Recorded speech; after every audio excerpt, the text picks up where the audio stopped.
BRS private సైన్యంగా SIB ఉమ్మడి ఏపీలో మావోయిస్టుల ఏరివేత కోసం ఏర్పాటు చేసిన వింగ్ ప్రత్యేక రాష్ట్రంలో తనకు అనుకూలంగా మలుచుకున్న గులాబీ బాస్ స్పెషల్ ఆపరేషన్ టార్గెట్ పేరుతో మరో వింగ్ చట్టబద్ధత లేని ఈ ఎస్ఓటీగా చట్టబద్ధత లేని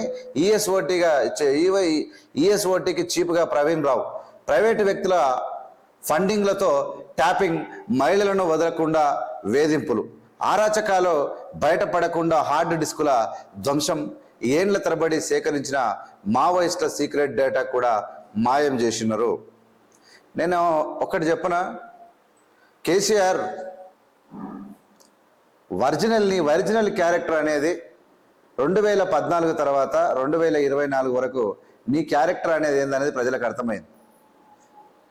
ఈ దేశానికి స్వాతంత్రం తెచ్చిన మహాత్మా గాంధీకి ఎంత గౌరవం ఉన్నదో, లేదంటే అప్పుడు స్వాతంత్ర పోరాటంలో 70 ఏళ్ళు గడిచిన వాళ్ళకు ఉన్నటువంటి విలువ ఎలా ఉండో, కేసీఆర్ అలా ఉంచుకోవాల్సినటువంటి విలువను తన దుర్బుద్ధి చేత తన పార్టీ నడపడం లోపల తన వ్యవహార శైలి లోపల పరువు తీసుకున్నటువంటి కేసీఆర్ వేయని తప్పటడుగు లేదు, చేయని లుచ్చా పని లేదు.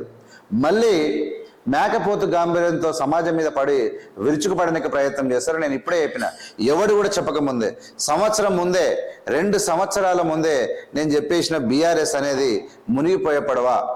ఎందుకు ఈ విధంగా చెప్పగలంటే, ఒక మనిషి తీసుకునే నిర్ణయాలు అత్యంత పాశవికమైనటువంటి చర్యలు, అణిసివేసేటువంటి చర్యలు, అడ్డగోలి దోపిడీ, అవినీతి, ఇవన్నీ లుచ్చా కార్యక్రమాలు ఎవడు చేసినా వానికి చివరిగా అంతము తప్ప ఇంకోటి ఉండదు. కాబట్టి ఆ విధంగా మేము చెప్పగలిగినాం.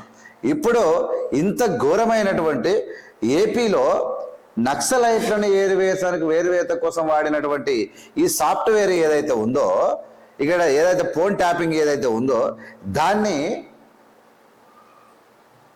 సర్వసాధారణంగా ఏ తప్పు చేయని వాళ్ళ మీద కూడా వాడుతూ, తప్పులు చేసే దొంగలే వాళ్ళు దొరకకుండా ఏ తప్పు చేయని వాళ్ళ మీద వీళ్ళను ట్యాపింగ్ చేసి పైశాచిక ఆనందం పొందినటువంటి పరమ బేవర్సగాళ్లను ఈ లుచ్చనా బ్యాచ్ ఈ భారతదేశంలోనే ఇంత చీపెస్ట్ బ్యాచ్ ఏది లేదని చెప్పడానికి వీళ్ళు సిగ్గుపడాలి. ఇంకా మేము కూడా సిగ్గుపడాలి చెప్పడానికి. మళ్ళా ఇంకేందో పొడుస్తాం, ఇంకేందో ఇరగదీస్తాం, కరగదీస్తాం అని వీళ్ళు మాట్లాడుతూ ఉంటారు. వీళ్ళని ఎవడు నమ్మేటువంటి పొజిషన్లో లేరు. ప్రత్యేక రాష్ట్రంలో తనకు అనుకూలంగా మలుచుకున్నటువంటి గులాబీ బాస్ ఎంత ఉమ్మడి ఏపీలో మావోయిస్టుల ఏరువేత కోసం ఏర్పాటు చేసినటువంటి వింగును ప్రత్యేక రాష్ట్రంలో సాధారణ ప్రజల మీద వాడినటువంటి అత్యంత దుర్మార్గుడు కేసీఆర్. స్పెషల్ ఆపరేషన్ టార్గెట్స్ పేరుతో మరో వింగ్ చట్టబద్ధత లేని ఇక్కడ ఎస్ఓటీకి చీఫ్గా ఈ ప్రవీణ్ రావు అనే తోడున్నాడు. చూడండి, ఇక్కడ ప్రైవేటు వ్యక్తులకు ఫండింగ్తో ట్యాపింగ్, ప్రైవేటు వ్యక్తుల ఫండింగ్తో ట్యాపింగ్, మహిళలను వదలకుండా వేధింపులు.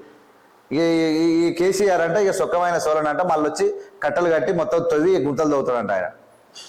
సిగ్గుదాపిన సన్నాసి. ఇంకా చప్పుడు కాకుండా ఏమైనా దోసుకున్నా ఏమంటే మీకు చిత్తశుద్ధి, ఒక జ్ఞానం, బుద్ధి, జ్ఞానం, పరవ ఏమంటే కేసీఆర్ కుటుంబం దోసుకున్నది తప్పయింది. మాకు సిగ్గు లేక బుద్ధి లేక ఈ రాష్ట్రం మీద పడి దోసుకున్నాం.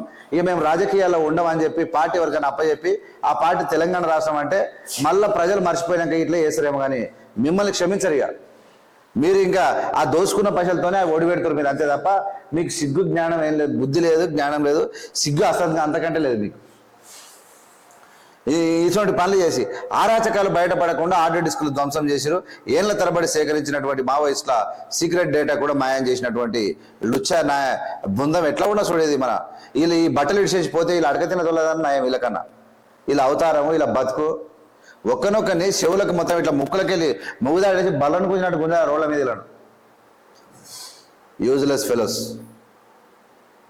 జాబు వచ్చిందంటే ఇక స్వైర విహారం వెధవలు. ఇందులో ఒక్కడు దళితుడు ఉండడు, ఇందులో ఎవడు బీసీ దళితులు ఎవడు ఉండడు. ఎందుకంటే వాళ్ళకంత ఆరాచకమైన బుద్ధి ఉండదు. ఎవడో ఒకడు కల్తీగాడు తప్ప. దుర్మార్గులు.